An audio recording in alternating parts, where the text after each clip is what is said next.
Tansi. My name is Lance Cardinal, and I'm from the Big Stone Cree Nation in Treaty 8 territory. I come from the small community of Calling Lake, Alberta, in northern Treaty 8 territory. Being here in Treaty 6 territory, sharing who I am and the beliefs of our people in Treaty 8 has been such an honor for me and has really changed my life for the better. I think the National Day for Truth and Reconciliation is such an important day for everyone here in Canada. It's a day to reflect on the history of Indigenous people in our country and to look at ways that we can work together towards understanding of each other, towards that reconciliation. I was very honored and excited to be asked this year by the City of Edmonton to bring 3 new pieces of art to our city to help bring Indigenous culture forward and of course to help with our reconciliation. We did one beautiful new crosswalk at the entrance to Queen Elizabeth Park and the Lot 11 Indigenous Art Park, and also did 2 electrical box wraps around the city that showcase some of my previous work. I love being a part of these projects that help bring action to reconciliation.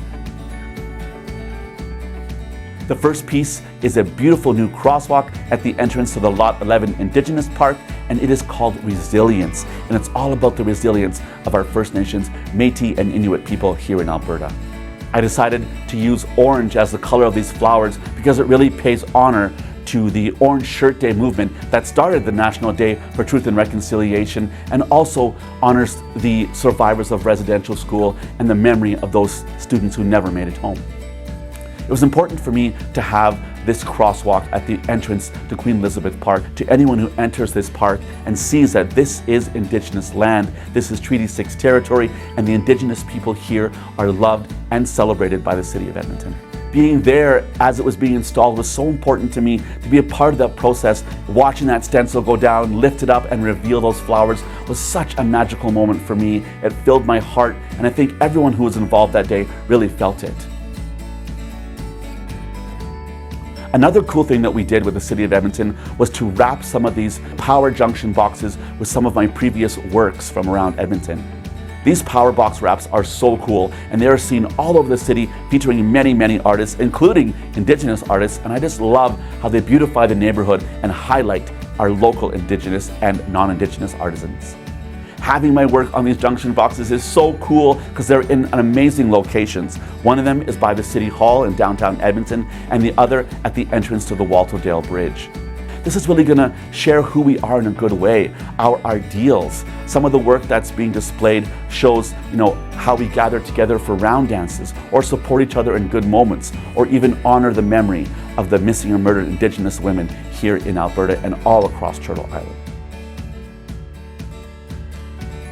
We also had an amazing dedication ceremony inviting the local elders, Elder Coyote and Elder White Wolf Woman, to help really commemorate the day with prayer and song and bring everyone together. All the city workers, everyone involved in the moment was there to help commemorate the day. It was a beautiful experience. I think it's important to have ceremony in these moments, to have survivors of residential school there in the presence of the peace and to have their prayer and their song involved. It's so important because these are real people. Survivors of residential school are still here with us today, and having them a part of this beautiful new crosswalk was important to me and of course important to the City of Edmonton.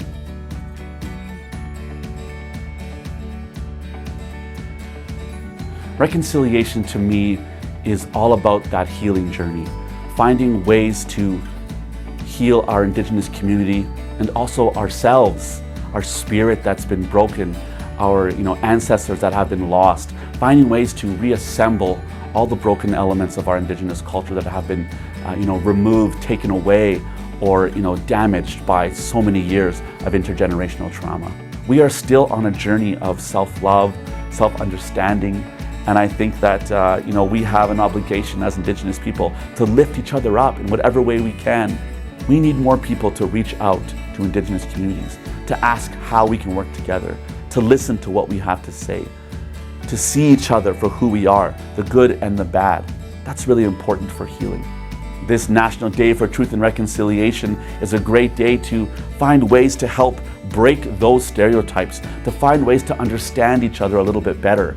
As an ally of Indigenous people, I encourage you to go out and be a part of Indigenous events on this day, to find a way to learn more about Indigenous people. Go to the artisan market, support the artists, go to a round dance or a powwow, do what you can to help bridge that gap of understanding. That's what we need to help with reconciliation, and that can be your action towards reconciliation.